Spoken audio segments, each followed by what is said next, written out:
پر Toronto روانگی سے قبل سارے لوگ میرے ساتھ تصویریں کھنچوا رہے تھے.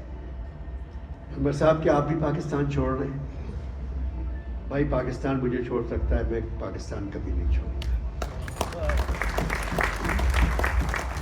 انور صاحب آپ کینیڈا جا رہے ہیں، کینیڈا اور پاکستان میں کیا فرق ہے؟ بیٹا کینیڈا میں پروسٹیٹیوشن پر پابندی ہے، پاکستان میں کانسٹیٹیوشن پہ پابندی ہے. یہی سب سے بڑا فرق ہے. ایک خاتون آئی، انور صاحب اماں ویل چیئر پر بیٹھی ہیں. میں نے کہا بی بی کوئی بات نہیں، سارا پاکستان ویل چیئر پہ بیٹھا ہے. اماں دعا مانگ رہی ہیں کہ اللہ کرے کہ آپ کا نام ECL پر ہو تاکہ آپ پاکستان سے باہر نہ جائیں. میں نے کہا نہیں، میرا نام ECL پہ نہیں ہے. کہ آپ اماں کے ساتھ ایک تصویر کھینچا سکتے ہیں؟ میں نے کہا جی. میری ذرا ویل چیئر کو دھکا دے دے، میں فلم بنا لوں. تو میں ان کی والدہ کی ویل چیئر کو دھکا دیتا ہوا گیا، انہوں نے فلم بنا لی. تو ایک صاحب میرے پاس آئے، کہہ لگے بیگم کی طبیعت ٹھیک ہے؟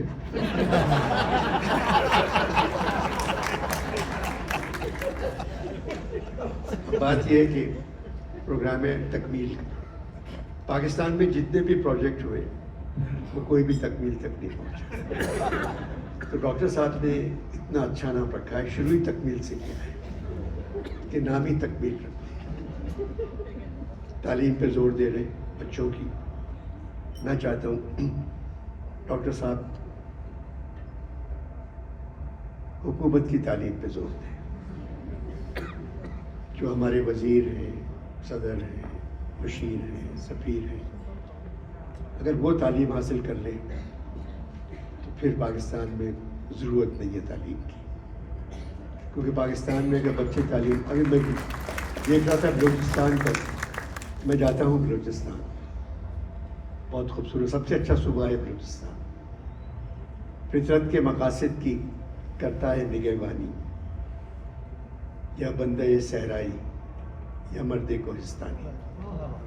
یہ علامہ اقبال کا شعر ہے. جان ایلیا سے میری بہت دوستی ہے، ڈاکٹر صاحب کی بھی تھی.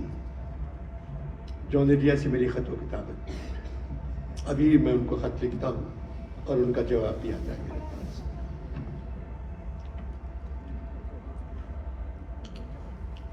مرنے کے بعد جان بہت پاپولر ہو گئے سوشل میڈیا کی وجہ سے اور نوجوانوں میں. اگر میں ہندوستان جاؤں تو سب کہتے ہیں انور صرف جان پہ بات کریں، نہ فراز پہ بات کریں، نہ فیض پہ، نہ اقبال پہ، نہ غالب پہ، جان پہ بات کریں.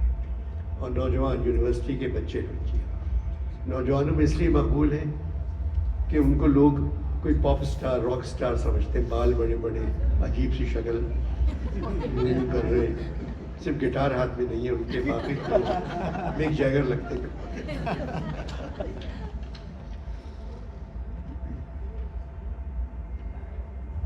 جان کا خط طویل ہے.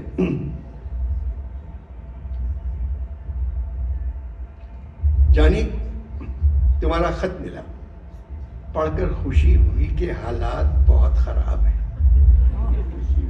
اگر حالات اچھے ہو گئے تو انور مقصود پھر تم کس کام کے؟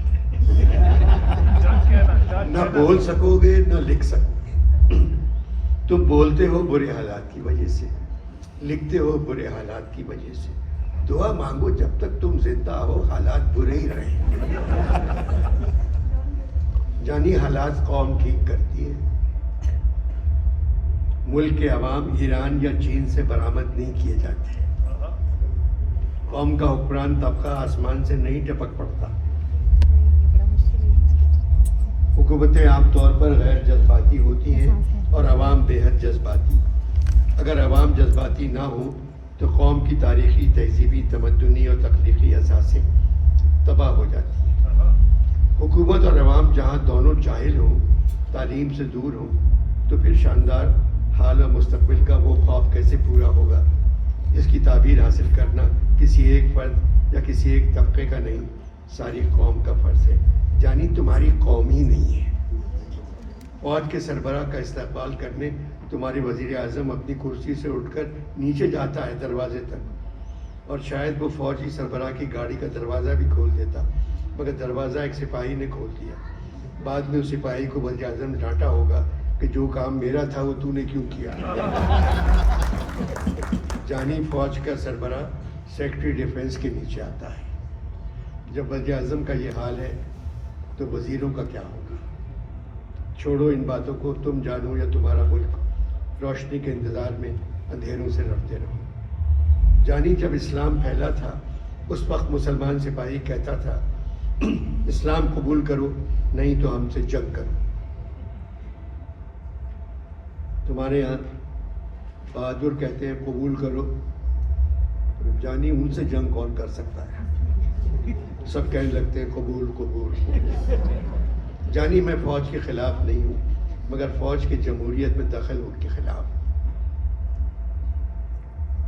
جانی 45 برس پہلے میرے ایک بہت اچھے شعر کی پیروڈی کر کے تم نے میرے شعر کو تباہ کر دیا تھا۔ اس وقت فوج کراچی میں گشت کر رہی تھی، معین اختر میرے روپ میں میری طرح پڑھ رہے تھے۔ جانی میرا شعر تھا، کیا وہ بساط الٹ گئی، ہاں وہ بساط الٹ گئی، کیا وہ جواں گزر گئے، ہاں وہ جواں گزر گئے۔ معین نے کہا حالات کو دیکھتے ہوئے ٹرک جا رہے ہیں فوجیوں کے، میرا شعر سنیے، کیا وہ سڑک ہوئی تمام، ہاں وہ سڑک ہوئی تمام، کیا وہ ٹرک گزر گئے، ہاں وہ ٹرک گزر گئے۔ مگر جانی شعر نے مجھے پاپولر کر دیا تھا۔ جس گلی میں جاتا بچے میرے پیچھے بھاگتے ہوئے زور زور سے پکارتے، کیا وہ ٹرک گزر گئے، ہاں وہ ٹرک گزر گئے۔ اسی شعر کو تم نے پچھلے ہفتے ایک ٹیلی ویژن کے پروگرام میں پھر بدل کر سنایا۔ جانی تمہارا یہ شعر مجھے اوریجنل شعر سے اچھا لگا۔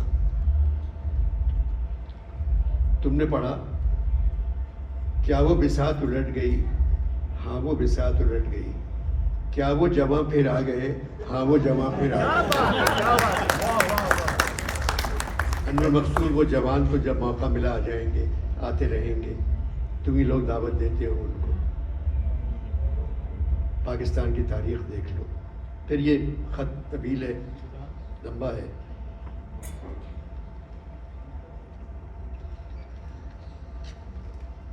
جانی قرضہ مانگ رہے، تمہارے وزیر اعظم قرضہ مانگتے ہیں، وزیر خزانہ قرضہ مانگتے ہیں، اور قرضہ ان سے کہہ رہا ہے کہ ڈھونڈو گے ہمیں ملکوں ملکوں ملنے کے نہیں گیا۔ یعنی قیامت کی دو تازہ مثالیں میں نشانیاں میرے پاس موصول ہوئی ہیں پرسوں، بالکل تازہ ہیں قیامت کی نشانیاں۔ جب حکومت جاہلوں کے پاس ہو اور پیسہ غریبوں کے پاس ہو تو جانی سمجھ جاؤ قیامت آنے والی ہے۔ اور جانی جب کالے جوتے پہن کے ہجڑے ایک تحریک انصاف کے آدمی کو مارے، سمجھو قیامت قریب ہے۔